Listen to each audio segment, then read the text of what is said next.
इस बीच बीजेपी सांसद मनोज तिवारी से गौरव मिश्रा मेरे सहयोगी ने बातचीत की है, आपको सुननी चाहिए। हमारे साथ बातचीत करने के लिए मनोज तिवारी जी इस वक्त मौजूद हैं। दिल्ली बीजेपी प्रदेश कार्यकारिणी की बैठक हुई। मनोज जी, महत्वपूर्ण बातों का अगर हम जिक्र करें आज इस कार्यकारिणी में, क्या महत्वपूर्ण निर्णय लिए गए? देखिए, सबसे महत्वपूर्ण निर्णय है राजनीतिक प्रस्ताव। और पहली बार ऐसा हुआ है कि प्रदेश कार्यकारिणी, विस्तारित प्रदेश कार्यकारिणी है। वैसे तो 350 की होती है, लेकिन ये लगभग 2500 की कार्यकारिणी हो रही है। और इसमें मैक्सिमम लोगों ने अपने सुझाव दिए हैं और 70 से 75% सुझाव आम आदमी पार्टी की सरकार के खिलाफ है।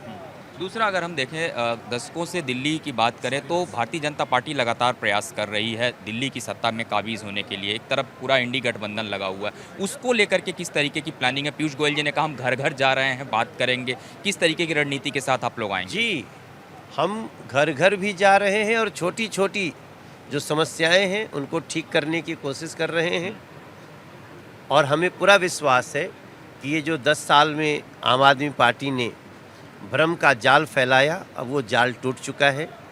अब नरेंद्र मोदी जी को डबल इंजन ये दिल्ली देगी। धन्यवाद बातचीत करने के लिए। कैमरामैन सिबली के साथ गौरव मिश्रा, भारत 24 दिल्ली।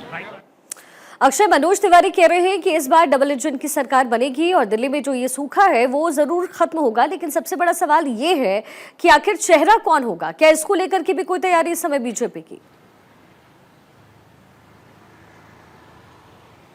देखिए, दिल्ली में जहाँ तक सवाल है, बीजेपी चेहरे से दूर रहा करती है। और ख़ास बात यह है कि केंद्र शासित प्रदेश है दिल्ली। दिल्ली एलजी के पास भी तमाम अधिकार हैं, दिल्ली सरकार के पास तमाम अधिकार है। दिल्ली में क्योंकि प्रधानमंत्री नरेंद्र मोदी केंद्र की सत्ता में काबिज हैं, तो ये माना जा रहा है कि उन्हीं के नाम पर, उन्हीं के चेहरे पर दिल्ली में चुनाव लड़ा जाएगा और बाद में मुख्यमंत्री का चेहरा सामने लाया जाएगा अगर सरकार बनती हुई दिख रही है। तो बीजेपी का अगर प्रदर्शन देखें तो 2020 में निश्चित रूप से नीचे गिरा। उससे पहले जो चुनाव हुए थे 2015 में, उसमें बीजेपी ने ठीक ठाक सीटें हासिल की थी। अब वो चुनौती ये है कि दिल्ली की सत्ता में अगर काबिज होना है तो 70 में से 36 सीटें कम से कम चाहिए ताकि सरकार बन सके। अब 36 सीटें किस तरह से बीजेपी लाती है, क्योंकि अगर 7 सांसदों का अगर देख लिया जाए तो ये मान के चलिए कि वो 35, 36, 37 सीटों पर आराम से पहुंच जाते हैं। लेकिन अगर विधानसभा में देखें तो